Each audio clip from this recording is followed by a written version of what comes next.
196वां अध्याय। मार्कंडेय ऋषि बोले, हे पार्थ, 1000 दंड आगे जाने पर पितामह नामक प्रसिद्ध तीर्थ है जो सर्व पाप नाशक है। उस महापुण्यवान तीर्थ में परमेष्ठी ब्रह्मा जी ने शंकर जी की 300 वर्ष तक आराधना की थी।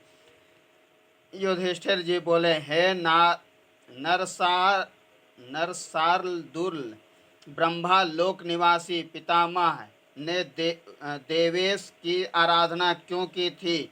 कृपया हे प्रभु बताने की कृपा करें।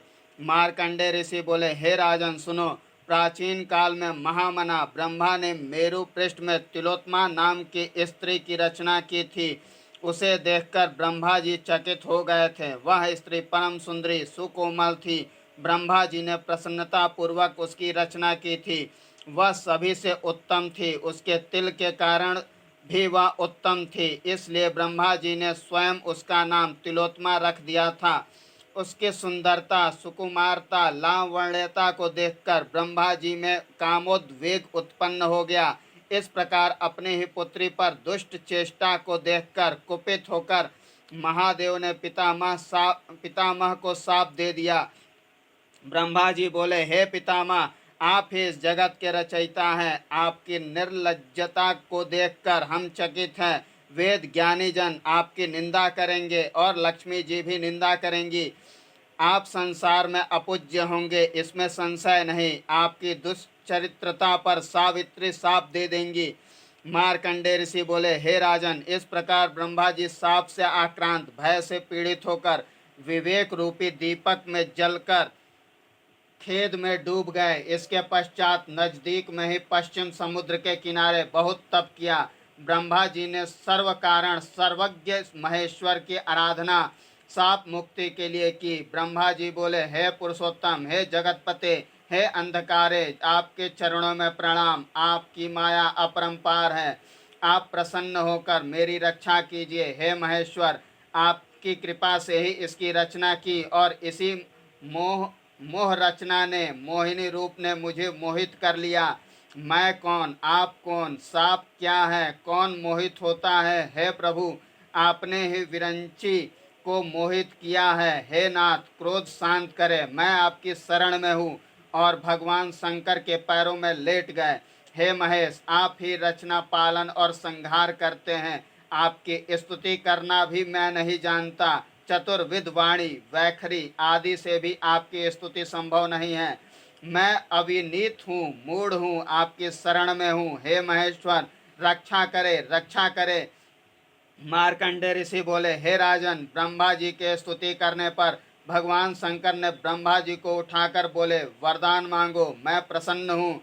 ब्रह्मा जी बोले, हे मेरे इष्ट मूर्ति, यदि आप मुझ पर प्रसन्न हैं तो वेद ज्ञान आदि जो मुझे था उसे पूर्ववत कर दे और जो दोष मुझ में है वे भी नष्ट कर दे। हे कर्पदीन, आप चराचर के स्वामी हैं, मेरी रक्षा करें। हे प्रभु, मैंने इस तीर्थ में आपकी आराधना की है, इसलिए इसका नाम भी मेरे नाम पर हो। आपकी कृपा होने से लोक का कल्याण भी हो। महेश्वर बोले, ब्राह्मण, आपने जो मांगा वह पूर्ण हो, इसमें संशय नहीं। आपकी प्रसन्नता के लिए मैं उमा सहित यहाँ रहूँगा। इस प्रकार कहकर महादेव अंतर ध्यान हो गए। ब्रह्मा जी ने भी भगवान शंकर की स्थापना कर विधि पूर्वक पूजन किया और अपने अंश को छोड़कर वे भी अपने धाम को चले गए। मार्कंडेय ऋषि बोले, हे युधिष्ठिर, इस प्रकार सुना है कि पिता महेश्वर तीर्थ सर्व पाप हर, पुण्यवान और सभी तीर्थों में श्रेष्ठ है।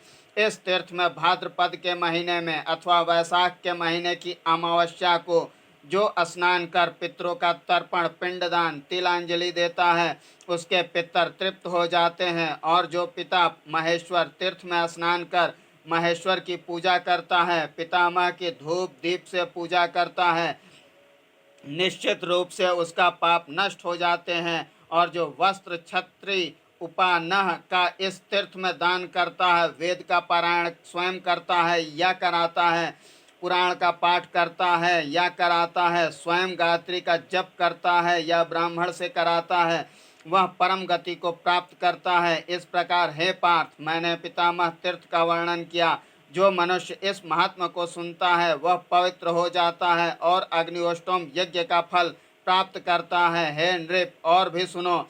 भृगु क्षेत्र के मध्य पिंगलेश्वर से लेकर पितामह तीर्थ तक 46 और भी तीर्थ है।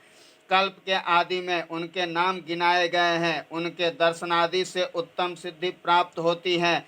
जो इन तीर्थों का नाम सुबह शाम मन वाणी से अपने उद्धार के लिए पाठ करता है या सुनता है, वह नाना विध किए गए पापों के संताप से मुक्त हो जाता है और उसे वाजपेयी यज्ञ का फल भी प्राप्त होता है। उन तीर्थों में प्रथम तीर्थ पिंगलेश्वर, भूतेश्वर, सैंधव, शंखोद्वार, गौतमेश्वर, भृगुतीर्थ, सौभाग्य सुंदरी, केदार, धूतपाप, ऐरंडी, कनकेश्वरी, ज्वालेश्वर, सालग्राम, सोमनाथ, वराह, चंद्रप्रभास, द्वादशादित्य, सिद्धेश्वर, कपिलेश्वर, त्रिविक्रम, विश्वरूप नारायण, मूल श्रीपति, चौल श्रीपति, देवतीर्थ, प्रभातीर्थ, पट्टेश पट्टेश पट्टेश तीर्थ, अट्ठास तीर्थ, भूर्भुवः स्वः तीर्थ, शूलेश्वर तीर्थ, सारस्वत, दारुकेश्वर, गौना गौनी, सावित्री तीर्थ, बालखिल्य, नर्मदेश्वर, मातृतीर्थ, मत्स्यकेश्वर, देवतीर्थ, शिवतीर्थ, कोटि तीर्थ, पितामह तीर्थ, ये सब तीर्थ भृगु क्षेत्र के अंतर्गत आते हैं। इन सब तीर्थों में जो रहता है, स्नान करता है, वह जल पीता है, वह मनुष्य शंकर के स्वरूप होकर शिवलोक को जाता है। 197वां अध्याय। मार्कंडेय ऋषि बोले, हे महाराज, 2 कोस जाने के बाद नर्मदा जी के दक्षिणी किनारे पर मर्कंडेश्वर नामक तीर्थ है। अक्रूरेश्वर के पास में मांडवेश्वर भी नाम है। इसके तीनों लोकों में ख्याति है कि यह परम पवित्र एवं पापनाशक तीर्थ है। यहाँ पर मांडव्य और नारायण नामक मुनि जो सिद्ध पुरुष हैं, मांडव्य ने शूलस्थ होकर शिवाराधना की थी। वहाँ पर देवखात नामक सर है जिसमें स्नान करने से पाप का नाश हो जाता है और संकट से मुक्ति मिल जाती है। युधिष्ठिर जी बोले, हे द्विज, आपने आश्चर्य की बात बताई है कि मांडव्य ने शूलस्थ होकर तप किया था। इसके पहले ऐसा न देखा गया और न ही सुना ही गया है। हे विपर्षे, किस कारण से मुनि ने ऐसी तपस्या की थी?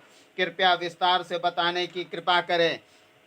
मार्कंडेय ऋषि बोले, हे राजन सुनो। कभी त्रेता युग में लोकपालों से भी परे देवराज नामक राजा था जो अपनी प्रजा का पालन पुत्र की तरह करता था। उस राजा की पत्नी भी पति की अनुगमन कारिणी और पति के वश में रहती थी। उन दोनों में परस्पर बहुत प्रेम था। राजा राज्य तो करते थे परंतु उनके कुल की वृद्धि पर रुकावट आ गई थी। वे हाथी, घोड़े, अश्व आदि वाहन एवं धन से परिपूरित थे। राजगुण संपन्न थे परंतु दुख का एक मूल कारण संतति का न होना प्रमुख था। राजा नित्य स्नान कर जप, ध्यान और परमेश्वर की पूजा, व्रत, उपवास आदि का नियम पूर्वक सपत्नीक पालते थे। उन्होंने दुख हारिणी माँ दुर्गा की आराधना की। दुर्गा माँ शिवा, चंडी, चंड मुंड विनाशिनी की भक्ति पूर्वक विधि विधान से स्तोत्रों द्वारा पूजा करते हुए बोले, राजा बोले, हे माँ, लोगों ने जिस जिस स्वरूप की प्रमुखता को देकर जिसने आपकी पूजा की उनकी सब कामना पूर्ण हुई। हे ब्रह्म शक्ति, मैं आपको प्रणाम करता हूँ जो संसार का भय नाश करती है और जो आदि व्याधि का नाश करती है, उस वैष्णवी शक्ति को मेरा प्रणाम।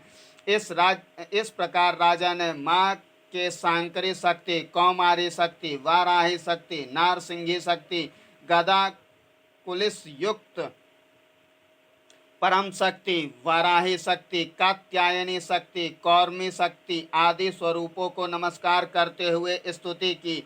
मार्कंडेय ऋषि बोले, राजा के स्तुति से माँ प्रसन्न होकर राजा से बोली। श्री देवी बोली, हे नृप श्रेष्ठ, तुमने बड़ी भक्ति से मेरी पूजा स्तुति की है, इसलिए मैं प्रसन्न हूँ। वांछित वरदान मांगो, जो तुम चाहते हो वह वरदान दूंगी। राजा बोला, मैं संतान रहित हूँ। हे देवी माँ, यदि आप मुझ पर प्रसन्न है तो मेरे कुल गोत्र के रक्षार्थ संतान वरदान में दे, क्योंकि कुलहीन घर शमशान की भांति लगता है। दूसरी बात, स्वप्न में मैंने देखा है कि मेरे पितर देवता मेरी दी हुई श्राद्ध वस्तु लंबी श्वास लेकर ग्रहण करते हैं।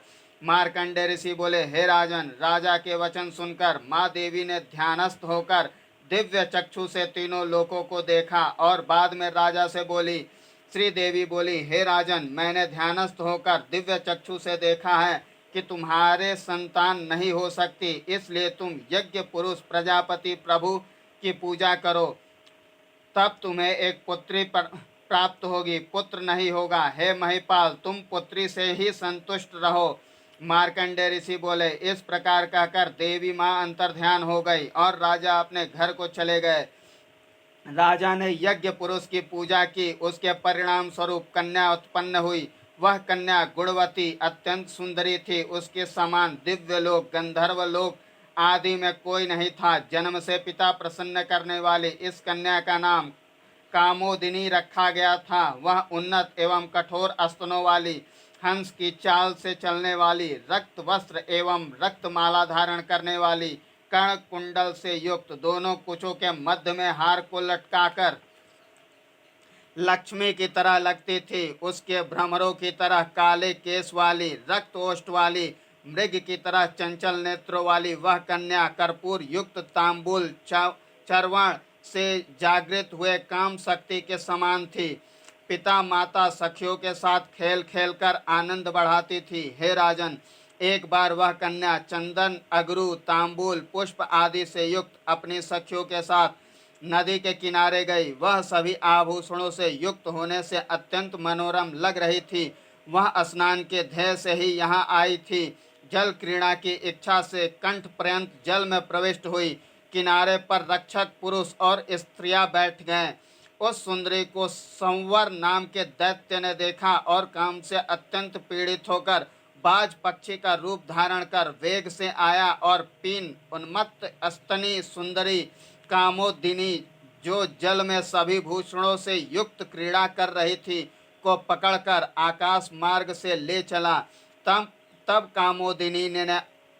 कामोदिनी ने अपने कुंडलादि आभूषण नीचे गिरा दिए। जहाँ पर नर्मदा के किनारे मांडव्य मुनि योग ध्यान परायण थे, वहाँ पर संवरासुर बड़े वेग से उसे लेकर वहाँ से निकला। वहाँ पर मांडव्य का छोटा भाई बड़े भाई की सेवा कर रहा था।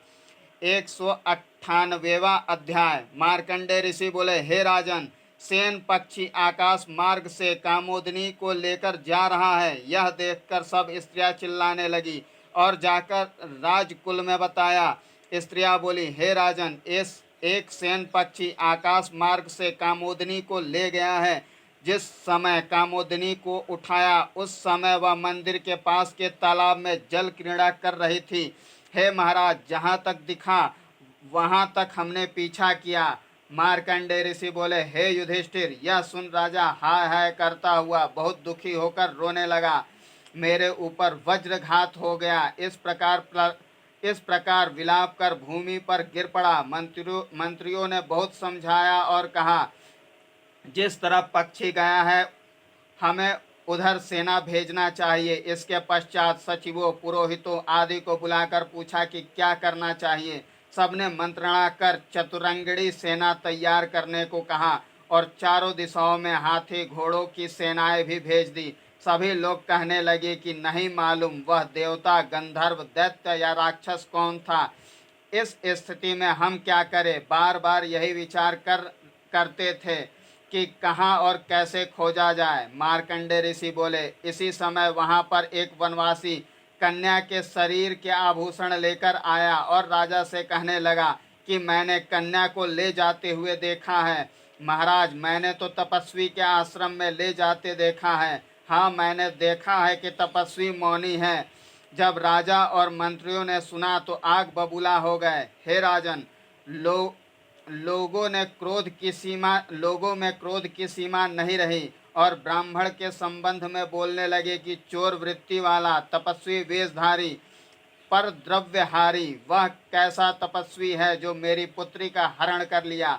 वह पापी है, मायावी, तपस्वी का वेश धारण किए है, बाज पक्षी का रूप बनाकर मेरी कन्या को ले गया है। पाखंडी है, तस्कर, बुरी वृत्ति वाला, नास्तिक, छद्मवेशी राक्षस, दुष्ट आत्मा का वध अवश्य कर देना चाहिए। इस प्रकार राजा और अनेक मंत्रियों ने परामर्श किया। मार्कंडेय ऋषि बोले, हे युधिष्ठिर, राजा के वचन सुनकर वे सब ब्राह्मण के पास त्वरित गए और पकड़कर बांधकर सूली पर चढ़ा दिया। तब सारे गांववासी इकट्ठे होकर रोते हुए कहने लगे, हाय हाय, यह कैसा कुत्सित कर्म, चांडाल कर्म राजा के द्वारा हो रहा है। ब्राह्मण वध के योग्य नहीं होता, फिर यह तो तपस्वी है। यदि ब्राह्मण अपराधी है तो नगर से बाहर कर देना चाहिए। राजा ब्राह्मण की हत्या न करे, अन्यथा बहुत बड़ा पापी हो जाता है। उसका धन लेकर राष्ट्र से निकाल देना चाहिए। स्त्री, ब्राह्मण, बालक, तपस्वी, रोगी वध के योग्य नहीं होते हैं। राजा शास्त्र की अवहेलना कर रहे हैं। हम लोग क्या करें क्या न करें। वे गुस्से में अपकार्य कर रहे हैं। लोग घर में भोजन नहीं कर रहे हैं, अग्नि तक नहीं जला रहे हैं। सब उद्विग्न मन से अपना संपूर्ण कार्य छोड़कर दुख शोक से पीड़ित होकर रुदन कर रहे हैं। 199वां अध्याय। मार्कंडेय ऋषि बोले, हे राजन, जब सभी महर्षियों ने सुना कि तपस्वी मांडव्य ब्राह्मण को सूली पर चढ़ाया गया है, तब सारे ऋषि नारद, देवल, यम, अंगिरा, वशिष्ठ, जमदग्नि, याज्ञवल्क्य, बृहस्पति, कश्यप, भारद्वाज, विश्वामित्र, सौनक, मुद्गल, बालखिल्य आदि सूली पर मांडव्य को देखकर उसके छोटे भाई नारायण के पास गए। सारे ऋषि शोकाकुल थे और मांडव्य के भाई नारायण से कहा कि तुम बताओ, हम लोग क्या करें। इतना कहकर वे वहां आ गए मांडव्य को जहां सूली पर चढ़ाया था और संभ्रांत चित्त से कहने लगे कि क्या ये मर चुके हैं कि क्या जीवित हैं। उनकी अवस्था देखकर सब ऋषि असह्य दुख से दुखी हो गए। वे नारायण से बोले कि यदि मांडव्य की मृत्यु हो जाती है तो हम राजा को भस्म कर देंगे। मार्कंडेय ऋषि बोले, हे युधिष्ठिर, ऋषियों के वचन सुनकर नारायण बोला, यह जीवित रहते हुए भाई की यह अवस्था हुई, मुझे धिक्कार है। हे तात, मेरा आज जीवन और उस तप से क्या जिसका बड़ा भाई सूली पर चढ़ा है, उसे देखकर मन विदीर्ण नहीं हो रहा है। इस प्रकार कहकर हाथ में हाथ रखकर क्रोध से शाप देने के लिए उठा। नारायण के हुंकार करने पर सारे मुनि चकित रह गए और समीप में आकर पूछने लगे। ऋषि बोले, हे ब्राह्मण, इसे मृत्यु दंड का शाप मत दो, क्योंकि जिससे यह अकर्म बुद्धि से क्रूर कर्म भोगे। मांडव्य ऋषि बोले, हे ऋषियों, मैं आपको सिर से प्रणाम करता हूँ, सब लोग मेरी बात सुने। मार्कंडेय ऋषि बोले, हे राजन, मांडव्य ऋषि पूजा आदि से उन ऋषियों को सम्मानित कर बोले। मांडव्य ऋषि बोले, मैंने पूर्व जन्म के अर्जित पाप से घोर दुख को प्राप्त कर लिया। आप लोग विषाद न करें। अपने किए गए कर्म का फल मनुष्य को स्वयं भोगना पड़ता है। ऋषि बोले, हे ऋषि, मनुष्य किस कर्म के कारण क्या क्या भोग भोगता है और किस कर्म से स्वर्ग जाता है, कृपया बतावे। मार्कंडेय ऋषि बोले, हे ऋषियों, आप लोग तपोधनी हैं, त्रिलोक में जो चराचर है सब आपको ज्ञान है, फिर आप पूछ रहे हैं वैसा। मैं असमर्थ हूँ, फिर भी यथाशक्ति बताता हूँ। जो नित्य स्नान करने के पश्चात न जप, न हवन, न देव पूजन करता है और न दान देता है, वह दूसरों के आश्रित रहकर जीवन बिताता है। जो पर्व में पितृश्राद्ध नहीं करता, वह घोर नरक में जाता है और दरिद्र होकर पुनः पाप कर्म करने से अनेक प्रकार के नरकों में जाता है। कृमि, कीट, पतंग, अश्व, श्रृंगाल, सर्प, मछली, केकड़ा, बंदर, बिल्ली, मेढक, मच्छर, उल्लू, गिद्ध, कौवा, कुकलास, कबूतर, ग्राम सूकर, महिष, मुर्गा, चींटी इत्यादि योनि में पापी जाते हैं। जो मनुष्य नित्य स्नान करता है, द्विज, देव, भक्त, जितेंद्रिय जीवों पर दया करता है, वह देवलोक को प्राप्त करता है और बार बार जन्म लेकर धनाढ्य होता है। और जो धर्मशील, मानव रहित, क्रोध रहित है, विद्यावान है, विनम्र, आरोप सहन करता है, अपनी पत्नी से संतुष्ट है, परदार वर्जित है, उसे किसी प्रकार का कोई भय नहीं होता है। ऋषि बोले, हे विप्र मांडव्य, आप यह बताएं कि आपने पूर्व जन्म में क्या किया था, जिसके कारण आपको जघन्य कष्टदायी सूल पर चढ़ाया गया और आप मरने वाले हैं। ऐसा सुनकर हम सब यहाँ आए हैं। हम आपको जीवित देख रहे हैं और यह भी चाहते हैं कि आप जीवित रहें। समझ में नहीं आ रहा है कि हम लोग क्या करें, क्या कहें। राजा के संताप के कारण आपको असह्य वेदना हो रही है। मांडव्य ऋषि बोले, हे ऋषियों, व्यक्ति स्वयं कर्म करता है और स्वयं ही फल भी भोगता है। सुकृत का फल अच्छा और दुष्कृत का फल बुरा है।